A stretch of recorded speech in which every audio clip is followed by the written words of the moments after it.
नमस्कार विद्यार्थी मित्रों, आपने सौनी सहियारी यूट्यूब चैनल केविनी क्लास में आपनु हार्दिक स्वागत है। मित्रों, आज बात करीशुं घरे शीखीए ऑगस्ट अंक नंबर 3 धोरण 7 विषय विज्ञान ने टेक्नोलॉजी तमाम प्रवृत्तिનું संपूर्ण सोल्यूशन साथे समझ આપણે આ વિડિયોની અંદર જોઈશું। મિત્રો, ઘરે શીખીએ ઓગસ્ટ ને તમામ વિડિયો આપણે સોલ્યુશન કરીને આપણી ચેનલ અંદર મૂકી દીધા છે। જો તમારે જોવાનું બાકી હોય તો જોઈ લેજો। અને મિત્રો, હજી સુધી અમારી ચેનલને તમે સબસ્ક્રાઇબ કરી ના હોય તો સબસ્ક્રાઇબ કરી લેજો, જેથી કરીને તમને અવનવા વિડિયો આવા જોવા મળતા રહે।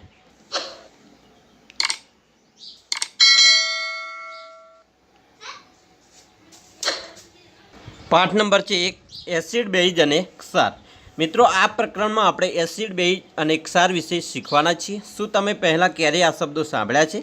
एवा घणा एसिड अने बेज जे आपणा रोजिंदा जीवन में वापरीए छीए। चालो तो आपणे आ बधा विषय जाणीए। प्रवृत्ति नंबर 1 छे, चालो स्वाद पारखीए। मित्रों, आपणे अहींया स्वाद पारखवाना छे। तमने नीचे तमने કેટલીક એવી વસ્તુઓની યાદી આપેલી છે જે તમને તમારા ઘરના રસોડામાંથી સરળતાથી મળી રહેશે। જે કોઈ વસ્તુ ના મળે તો પણ ચાલે। હવે તમારે આ વસ્તુને તમારા ઘરના કોઈ પણ બે સભ્યોને ચખાડવાની છે અને તેમને જે સ્વાદ લાગે તે તમારે નીચે આપેલ કોષ્ટકમાં નોંધવાનું છે। મિત્રો, અહીંયા વસ્તુ પહેલી છે લીંબુ। તો તમારા જે બંને સભ્યો હોય તમારા ઘરના એમને ચખાડશો તો એ બંનેને ખાટો સ્વાદ લાગશે। આંબલી તો પણ એ ખાટો સ્વાદ લાગશે। खावाना सोडा तो तूरो स्वाद लागशे। छास के दही तो खाटो स्वाद लागशे। खांड गळ्यो के मीठो स्वाद। काची केरी तो खाटो स्वाद लागशे। पाकी केरी तो गळ्यो स्वाद अने मीठो तो खारो स्वाद लागशे। आम अलग अलग प्रकारना जे बंने सभ्यो होय तो बंनेने चखाड्युं तो बंनेने सरखा स्वाद लाग्या। केवो जवाब मळ्यो? शुं तमे पण आ वस्तुओ चाखी? तमे जोयुं हशे के वस्तुओनो स्वाद खाटा, तूरा, गळ्या के खारा हशे। हवे जे वस्तुओनो स्वाद खाटा अने तूरा छे ते वस्तुओ मोटे भागे एसिडिक के बेजिक स्वभाव धरावती होय छे। हवे तमने थशे के आ एसिडिक के बेजिक स्वभाव एटले शुं? तो आपणे ए पण आ प्रकरणमां समजવાનો प्रयत्न करवानो छे। तो चालो मित्रों ए पण समजी लईशुं। जे पदार्थो स्वादे खाटा छे ते स्वभावे एसिडिक होय छे। दाखला तरीके લીંબુ, आंबली ए केवा होय छे? खाटा होय छे, तो एमने एसिडिक पदार्थो कहेवाय छे। अने जे पदार्थो स्वादे तूरा होय छे तो तेमने बेजिक कहेवाय छे। जे पदार्थो तूरा होय तेमने बेजिक कहेवाता होय छे। धारो के खावाना छोड़ा होय ए तूरा होय छे तो एमने बेजिक कहेवाय छे।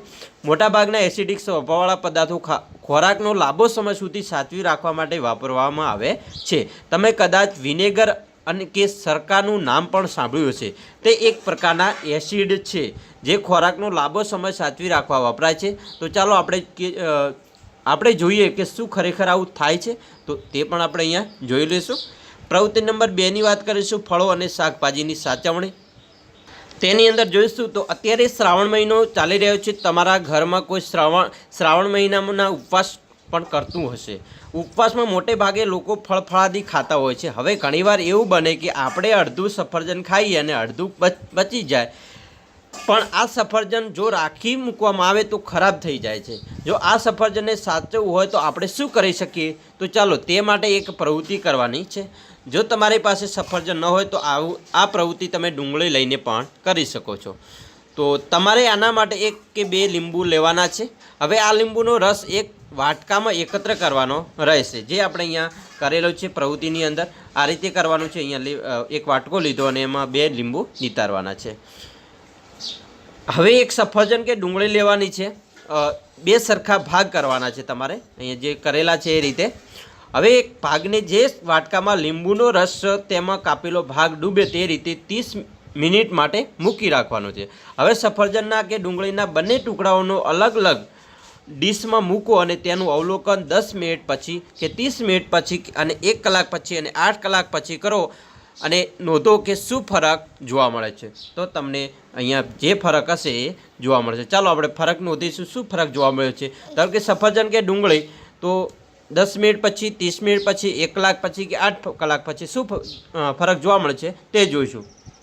તો લીંબુના રસમાં ડૂબાડેલ જ્યારે છે તો ત્યારે 10 મિનિટ પછી કોઈ ફરક નથી પડતો, 30 મિનિટ પછી પણ કોઈ ફરક પડતો નથી, 1 કલાક પછી પણ ફરક પડતો નથી ને 8 કલાક પછી પણ કોઈ ફરક પડતો નથી। પરંતુ લીંબુના રસમાં ડૂબાડ્યા વગરનું હોય તો પહેલું 10 મિનિટમાં કોઈ ફરક પડતો નથી, પણ પછી 30 મિનિટ અડધો કલાક થશે એટલે આછો કાળો થઈ જશે। 1 કલાક પછી તમે જોશો કે એ સફરજનની અંદર શું થયું છે, લીંબુમાં ડૂબાડ્યા વગર હોય તો ઘેરો કાળો થશે અને પછી 8 કલાક પછી તો જો તમે જોશો તો એ આખું સફરજન બગડી ગયેલું જોવા મળશે. તો તમારે આ રીતે મિત્રો લીંબુના રસમાં ડૂબાડેલું હશે તો તમારું જે સફરજન કે કોઈ ડુંગળી હોય તો એ બગડતું નથી. એ આપણે અહીંયા જોયું. હવે તમે આજ તમારા ઘરમાં ઉપલબ્ધ હોય તેવી બીજી વસ્તુઓ, શાકભાજી કે ફળો લઈને પણ આ પ્રયોગ કરી શકો છો અને અવલોકન પણ નીચે નોંધવાનું છે. હવે જોઈશું આગળ, તમારા ઘરમાં તમે ક્યારેક ભજીયા, ઢોકળા, ઢોસા, ઇડલી, બ્રેડ, કેક બનાવ્યા છે કે કોઈને બનાવતા જોયા છે? જો તમે જોયા હોય તો તમે તેમને તેના લોટમાં ખાવાનો સોડા કે બેકિંગ સોડા નાખતા જોયા હશે. તેઓ આવું શા માટે કરતા હશે? આ ખાવાના સોડા એવું શું કામ કરે છે? તમારા ઘરમાં જો ખાવાના સોડા હોય તો 1 ચમચી સોડા લેવાના છે. હવે 1 ગ્લાસમાં થોડું પાણી તમારે લઈ લેવાનું છે અને તેમાં 1 લીંબુનો રસ ઉમેરો અને બરાબર હલાવવાનું છે. હવે આ ગ્લાસમાં 1 ચમચી ખાવાના સોડા ઉમેરશો અને પછી તમે જોશો કે શું થાય છે. તો તમારા ઘરમાં કોઈની એસિડિક થાય ત્યારે તેઓ આ રીતે બનાવેલી સોડા પીતા હોય છે. આપણા પેટમાં ઘણીવાર ગડબડ થઈ જતું હોય છે ત્યારે આપણે સોડા પીતા હોય છે તો એ એસિડિક થતું હોય કહેવાય છે. એવું શા માટે કરતા હશે? તમારા મમ્મી અથવા ઘરના કોઈ વડીલને પૂછવાનું છે અથવા તમારા શિક્ષકને પણ તમે ફોન કરીને પૂછી શકો છો. તમને ખૂબ ગમશે. ચાલો આપણે આગળ જોઈશું. તો આપણે આગળ જોયું કે ખાટા પદાર્થો એસિડિક હોય છે, તુરા પદાર્થો બેઝિક હોય છે, પરંતુ એવા પદાર્થો કે જેને ચાખી ન શકાય તેનો સ્વભાવ કેવી રીતે નક્કી કરવો તે માટે પરીક્ષણ કરવા માટે વપરાતા પદાર્થને સૂચક કે ઇન્ડિકેટર કહે છે. આ સૂચક નાખવાથી એસિડિક કે બેઝિકના રંગમાં બદલાવ જોવા મળે છે. મોટાભાગે પ્રયોગશાળામાં સૂચક તરીકે લિટમસ પત્રનો ઉપયોગ કરવામાં આવે છે. આ લિટમસ પત્ર લાઇકેનમાંથી બનાવવામાં આવે છે. જો મિત્રો ખાસ જોવાનું છે કે લિટમસ પત્ર શામાંથી બનાવવામાં આવે છે, તો લાઇકેનમાંથી. જે એસિડમાં લાલ રંગ બતાવે છે, એસિડ હોય એમાં લિટમસ પત્ર લાલ રંગ બતાવતું હોય છે, જ્યારે બેઝ હોય ત્યારે ભૂરો રંગ બતાવતું હોય છે. આ તો થઈ લિટમસ પત્રની વાત. પણ આપણી પાસે ઘરે તો લિટમસ પત્ર ન હોય તો શું કરવું? તો ચાલો આપણે એક પ્રવૃત્તિ કરીને જોઈશું. ચાલો ફૂલનું સૂચક બનાવીએ. કોઈ પણ ફૂલનું સૂચક તમારે બનાવી શકો છો. આપણે એક પ્રવૃત્તિ કરીને જોઈ લઈશું. તમે તમારા ઘરની આસપાસ ઉગતા ફૂલોને જુઓ. હવે તેમાંથી જેમનો રંગ લાલથી લઈને પીળા રંગનો હોય તેવા ફૂલોને એકત્ર કરો. હવે થોડા સફેદ કાગળ લો અને તેની લાંબી પટ્ટીઓ કાપો.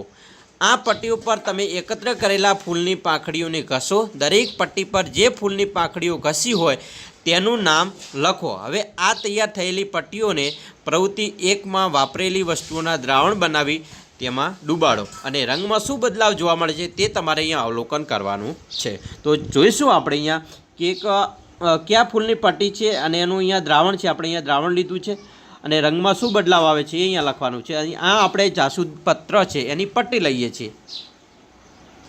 તો અહીંયા પહેલું છે દ્રાવણ લીંબુનું. તો લીંબુનું દ્રાવણ જ્યારે આપણે લઈએ છીએ બરાબર, તો એ જાસૂદની પટ્ટી ઉપર લગાવીશું તો ઘેરો ગુલાબી બનશે. આંબલી તો એ પણ ઘેરો ગુલાબી બનશે કારણ કે એસિડિક વસ્તુ છે. ખાવાના છોડા તો એ લીલો બનશે. છાશ દહીં હોય તો ઘેરો ગુલાબી કારણ કે એ પણ એસિડિક વસ્તુ છે. ખાંડ તો કોઈ ફરક નહીં. કાચી કેરી તો ઘેરો ગુલાબી બનશે. પાકી કેરીમાં પણ કોઈ ફરક નહીં થાય અને મીઠું હશે એમાં પણ કોઈ ફરક નહીં થાય. આ રીતે મિત્રો તમે તમારે ઘરે બીજા ફૂલોની પટ્ટીઓ લઈને તમે આ રીતે પ્રયોગ કરી શકો છો અને તમે પછી અહીંયા નોંધવાનું રહેશે. આગળ જોઈશું. આપણે જોયું કે લિટમસ પત્ર એસિડ અને બેઝમાં અલગ અલગ રંગ પરિવર્તન દર્શાવે છે, પરંતુ એસિડ અને બેઝ બંને ભેગા હોય ત્યારે પરખ માટે વપરાતું સૂચક એને ફિનોલ્ફેથેલિન તરીકે ઓળખાય છે. તે કેવી રીતે કાર્ય કરે છે તે સમજવા માટે અહીંયા એક QR કોડ આપેલો છે, તેને તમારે સ્કેન કરવાનો છે. જે તમારા સ્માર્ટફોન તમારા હાથમાં રહે ફોન છે તેને સ્કેન કરશો પછી તમારે જોવાનું છે અને તમારે પાઠ્યપુસ્તકના પાના નંબર 54 પર આપેલી તે વાંચવાનું છે. આમ જ્યારે એસિડિક દ્રાવણમાં બેઝિક દ્રાવણ ભળે છે ત્યારે તટસ્થીકરણની પ્રક્રિયા થઈ ક્ષાર બને છે અને જેની પ્રકૃતિ એસિડિક કે બેઝિક હોઈ શકે. આ પ્રક્રિયા સમજવા માટે તમારે એક અહીંયા QR કોડ આપેલો છે. એ QR કોડ તમારા ફોનની અંદર સ્કેન કરવાનો છે અને પછી આ ક્ષાર છે એની પ્રક્રિયા તમારે જોવાની છે. હવે એક સવાલ થાય છે કે મારા ઘરમાં બોરવેલનું પાણી આવે છે, એક વખત પ્રયોગ કરવા બોરવેલનું પાણી કસનાળીમાં લઈ તેમાં સૂચક નાખ્યું તો પાણીનો રંગ આછો ગુલાબી થઈ ગયો. વિચારો આવું શા માટે થયું હશે?